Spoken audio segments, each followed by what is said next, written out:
মাগো, হ্যাঁ। তোদের বাড়ি আসলাম, ভাবলাম তোর হাতটা একটু দেখি দেখি তোর হাতটা। এই যে তুমি কি রাগ করলা?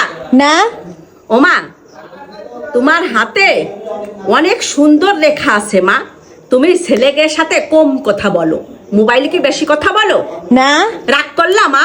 না, ওমা, তোমার ছেলেরা অনেক খারাপ খারাপ কথা বলবে, তুমি সেই সব কথা তুমি কিছুই মনে করবা না। রাগ করলা? না, ওমা, তুমি সুন্দর করে মাথায় হিজাব পরে সুন্দর করে উন্না গায়ে দিয়ে স্কুলে যাওয়া আসা করবা। ওমা, রাগ করলা? না, ওমা, তোমার অনেক ভালো করে বিয়ে হবে মা, তোমার অনেক টাকা পয়সা হবে, কিন্তু মানুষ তোমার পিছনে অনেক শত্রু লাগবে, কিন্তু সেই শত্রু তুমি এড়াই চলবা মা। রাগ করলা? না, ওমা, তুমি আমারে 200 টাকা দাও মা। রাগ করলা? না। আচ্ছা মা, 200 টাকা দাও, আমি যাই আজ একটু চা খেয়ে আসি। আচ্ছা, এই নেন 200 টাকা। আচ্ছা মা, তা ঠিক আছে। রাগ করলা? না। আচ্ছা মা, তা থাকো। হ্যাঁ, ওকে।